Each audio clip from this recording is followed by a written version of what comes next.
എങ്ങനെയാ തുടങ്ങിയാലോ? Today is the second day of Bangalore shopping for നപ്പിയുടെ കല്യാണം. ഇന്ന് നമ്മൾ തിരിച്ച് നാട്ടിലേക്കും പോവാൻ കേട്ടോ. അതുകൊണ്ട് നമ്മൾ രാവിലെ തന്നെ പെട്ടിയും കിടക്കൊക്കെ ആയിട്ട് അങ്ങോട്ട് ഇറങ്ങി. ബിക്കോസ് നമ്മൾ സ്റ്റേ ചെയ്യുന്ന സ്ഥലവും നമ്മുടെ ഷോപ്പിംഗ് സ്ഥലവും തമ്മിൽ അത്യാവശ്യം ഡിസ്റ്റൻസ്. അപ്പൊ പിന്നെ ഈ പെട്ടിയായിട്ട് അങ്ങോട്ടും ഇങ്ങോട്ടും കിടന്ന് ഓടണ്ടല്ലോ. നമ്മളൊരു കഫേയിൽ കയറി നല്ല മട്ട ബ്രേക്ക്ഫാസ്റ്റ് ഒക്കെ കഴിച്ച് അവിടുത്തെ ചേട്ടനെ സോപ്പിട്ട് പെട്ടി അവിടെ വെച്ചിട്ട് നമ്മൾ ഷോപ്പിങ്ങിന് പോയി. ഇന്നലെ കിട്ടാത്തതെല്ലാം ഇന്ന് എങ്ങനെയെങ്കിലും ഒപ്പിച്ചെടുത്തിട്ട് വീട്ടിലോട്ട് പോകുന്നുള്ള ദൃഢനിശ്ചയത്തോടാണ് നമ്മൾ ഇറങ്ങിയത്. കാരണം ഇത്രയും കാശും ചെലവാക്കി ഇങ്ങോട്ടേക്ക് പെട്ടിയും കിടക്കി എടുത്ത് വന്നിട്ട് എന്ത് കൊണ്ടുവന്നു എന്ന് വീട്ടിൽ ചോദിക്കുമ്പോൾ നമുക്ക് പറയാൻ എന്തെങ്കിലും വേണമല്ലോ. പിന്നീട് അങ്ങോട്ട് നടന്നത് ബാർഗെയിനിങ് അഥവാ കാല് പിടിക്കൽ.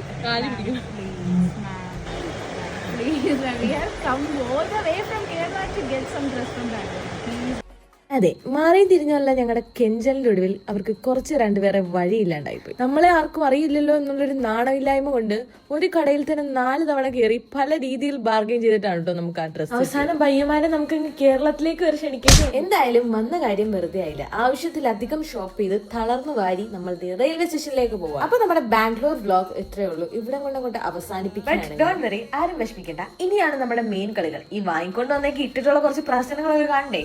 അപ്പം സ്റ്റേ ട്യൂൺ. സന്ധിക്കും വരയ്ക്കും വണക്കം. ബൈ.